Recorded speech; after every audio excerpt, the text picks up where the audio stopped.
were saying you were 21 the last time you were here? Well, I was 21 in service. Ah, okay. Last time you were DC. Does DC look a little bit different? Yeah, they didn't have these things around here. The memorial. What is it? What is it like to be at the memorial for the first time? Thank my grandson. Yeah. He's the one that told me to come there. Are you glad you came? Yeah. Yeah. Now, what does it mean? What does it mean for you to be here? What are you thinking when you're here? I was back in the war. I had my own airplane, Really? C-47. We had to take care of it. So when the pilots dropped it down, I had to move it and put it into the regular place. So where were you in World War II? In Europe? In Europe, yeah. Okay. Like a couple different countries or France? No, Italy. Italy. Italy. Wow. Did you pick up on some Italian? Io ci parlo italiano. Look at that. Yeah. You're fluent, all right. Oh. So I bet that came in handy. No, well, it was very good, very good. Yeah, Wow. very good. So now what is it like to be on the honor flight? Like what was it like coming over here? I know we were on the flight together, but has it been fun so far for you? I enjoyed every minute of it. Matter of fact, I got up, I was supposed to get up at 4 o'clock. I got up at 2 o'clock. What? Yeah. Wow. Yeah. So you better be getting a nap in pretty soon here. No. No. 5 brothers were in there. Right? The 5 brothers, All at the same time? all at the same time. And were you guys all in Italy together or different areas? Me and Cabby were in Italy. He was the staff sergeant. I was the highest in the family. You were. Yeah. Oh, I've been in D.C. before, but not before the monument. Oh, so this is the first time you've seen this? Yes. What was it like? What? That's very, very nice. Yeah. Yeah. Now where you served in the Second World War. Where were you during the war? Well, mostly in the States, then I went to China right after the war. Okay. I was there for 6 months. And So how old were you when you were in the war? I got out, I was 20. Wow. So Yeah. you were a youngin'. I was 17 when I enlisted. What do you think of it so far? Very great, nice. Glad to be here. Yeah. They did a fabulous job organizing this. What are some other things you're looking forward to on the trip? Oh, I don't know, just seeing what's here and all the monuments and What kind of what are you feeling like when you're walking around here? I mean, I've never served in the military, so it's hard for me to know what to feel so much. But for you, who's a veteran, what's it like to be here? nice to see the honoring of the various branches and all the veterans. And I've seen a couple youngsters come up to you and shake your hand. Have you had a couple kids come up to you? Yeah, a lot of them. That's great. Yeah. Well, it looks like they're really proud of what you've done, and I'm proud of you too. Thank you Thank for you. serving. I appreciate it. You're welcome. Both of your first times in Washington D.C. Yes. or- Yes. Yeah. That's the first time. What is it like to be here? It's unbelievable. Oh, yeah. It's unbelievable. All the things that you read about and you experienced throughout our lives, now we're seeing them. We're seeing, the fruits of whatever, all the ones before us that died for us are now recognized here. And that's especially in Korea. This is the 6th flight from Escanaba here. And but this is the first time you've seen this memorial. Oh, yeah. Yeah. As Korean veterans, I mean, what kind of feel? I mean, is it sad? Is it just memories coming back? Is it awe-inspiring? Is it what are you feeling when you see? Well, I have a feeling of it's finally done. You know, it's been a lot of years that they talked about a Korean memorial, and they kept talking about the forgotten war. And you know, I see that people coming back from these other wars, you know, and what they've accomplished is great, but we felt we did our thing in Korea, and we were never recognized. So I think now we finally got what we deserve. I mean, Some good closure. it's a closure, yeah, Feeling of, and it's beautiful. I think it's one of the better ones here now. really, the statues too are very. It's unique, I think, to this memorial. These men. So what they're wearing, what you're seeing, and the gear and everything, that's what you guys have. The Yeah, well, that you like. Right. There's a ponchos they call them, ponchos. Okay. and you could put two of them together and make a tent, you know, and that, you know. You were talking about, was it the BA something, the gun? BAR. BAR. Well, see, that was a rifle, and it shot the same ammunition as the old M1s, but it fired rapid, and they were heavy, and they were, you know, they were good Chinese. The Chinese hated them. So the World War II memorial, was that neat to go to as well? Yes. Yeah. You guys? Yes. You would have been alive during that time, of course. So. Yeah. Well, it was good. We read the casualties in that war, and that was a little surprising. Second to the Civil War, of course, but you know. I was surprised how many men in the Korean War. Yeah. 50-some thousand died. Yeah. Well, Now you guys obviously are brothers. Did you go in at the same time, or you're older, right? Yeah, I went in the first week of '51. I was drafted in December 1950. Okay. And when I come out, he went the week after that. It's just the way that they were calling up guys, you know. yeah. So were you in the same place? Well, Did no. you serve in different areas? Yeah, Different no. areas. Yeah, he was an MP, and I was a, infantryman. Yeah, I spent my whole year in North Korea. You know, up in the Chorwan Valley and Old Baldy. So did you guys keep in contact when you were? No, we weren't there at the same time. Okay. See, I came home before he left. You know.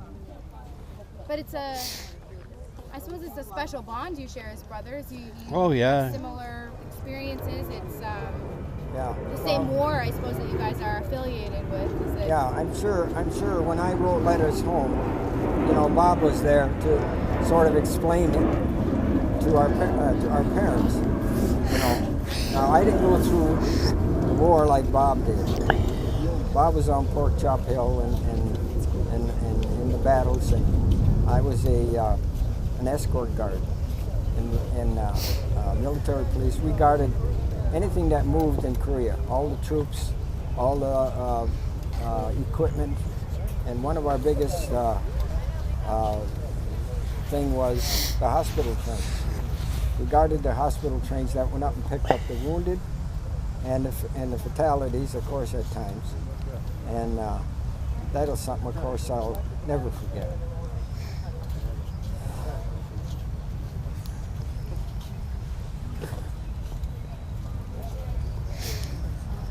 It's been a long time. I used to help the doctors at times with some of the patients, some of the wounded, and the memories are still there. Yeah, that stuff doesn't leave, you guys, and that's Yeah. why we're so proud of it. You know, we're all. That's why we're all here to say how much we appreciate what you guys did. So I thank you so much. We Yeah. all do, right? Thank you.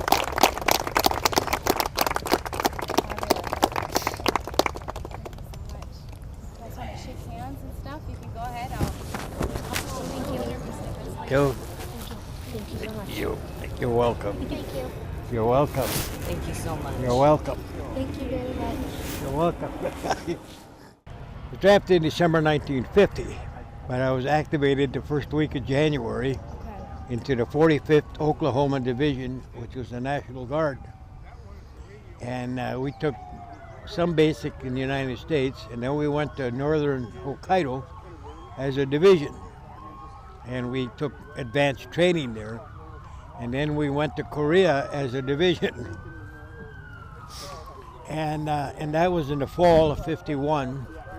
And we relieved the first cav on Old Baldy on Fort Chop Hill. They had lost their colors. They got wiped out, you know. Yeah, it gets too. You know, for years you don't talk about it. No, you bring it back. So what is it like to be, for both of you for the first time here in DC, for the honor flight together? Wow, that's amazing, you know. Really amazing. I never thought it could happen. When I heard about the honor flight, you know, I figured that was Second World War guys, you know. This is the 6th one now. And that's wonderful. And especially when we could go together. Yeah. I was in the MP battalion in Korea, and we guarded anything that moved. All the troops moved, anything on the rails, any equipment or whatever that moved in Korea. That was our duty. And one of our biggest duties was guarding the hospital trains that went up to behind the lines and picked up the wounded and the ones that were not so fortunate, and get them back to Busan, and then from Busan they were flown over to Japan for rehabilitation. Now, so I was very fortunate. I thank God all the time that I actually wasn't in the real battles there, but I seen what war does to a country and to its people, and it's just unbelievable. You can't even understand it unless you're there, what war does. Now, you know, I've also had many Korean people tell me how great it was that we were there. You can imagine, if you want to call it money, or what we brought into that country. I took basic training in Fort Hood, Texas, and they taught us something about the Korean people, because they knew we were going to be intertwined very close to them, and you know how to react. And that was also very educating to learn their type of life. And so, like I said, they were happy to have us. I think, you know, as far as that goes, because, you know, we brought a lot to the country. And we chatted a bit before about it being mentioned or referred to as the Forgotten War. Why is that? I mean, I'm sure there's some young people that don't understand what that means. Why do you think they? Well, I really don't have an answer as to why they called it the Forgotten War. When we come back, like I've said many times, I didn't expect a lot of tributes, or you know, I did my thing, and all I wanted to do was just get on with my life. However, somewhere along the line, whether it was politics or what, they picked up on it and they said we must do something for the Korean veterans. I believe I've heard a figure of 57,000 Americans died in the Korean War. Well, that's a lot of pain, a lot of suffering, and so probably figured they needed a tribute there. Well, it sounds like this memorial has been kind of a long time coming. I mean, I don't know exactly. I don't remember what year it was I don't recall, constructed, but it's, but it is beautiful. yeah. And What is it like to be here for you? Yeah, well, it's great. When I look at these guys here, you know, I can recognize them. You know, I wasn't in the battles like they were, but You saw those faces. I saw those faces a lot over there, and they'll always be with me. I asked him a bit about just what it's like to be on the honor flight together as brothers. What's that been like Well, for you guys? you know, we heard about this honor flight, and Bob brought it up actually to me if I thought I'd like to go on the honor flight, and I said yes, I would, and especially together. Well, so we called Barb, and you know, she sent us an application, and we filled it out, and then we kind of forgot about it. You know, I think it's been about a year. I don't know. And then he called me one day, got his letter, and I got my letter, and at first, I never realized all what entailed in the honor flight. And then I started talking to people, other people that had been here, and I was getting more and more interested. And when I mentioned it to my family, especially my children, who are in their 50s now, Dad, you're going on an honor flight. And I said, yeah, well, you got to, you know, it's terrific. And then, because they go on the computers, they find everything out. And they were more excited at first than I was. And as the time went on, and I learned more about it, I mean, I couldn't wait. So, I mean, we're really enjoying this, and the relationship I had with this brother my entire life has been something else. That's why we can do it together.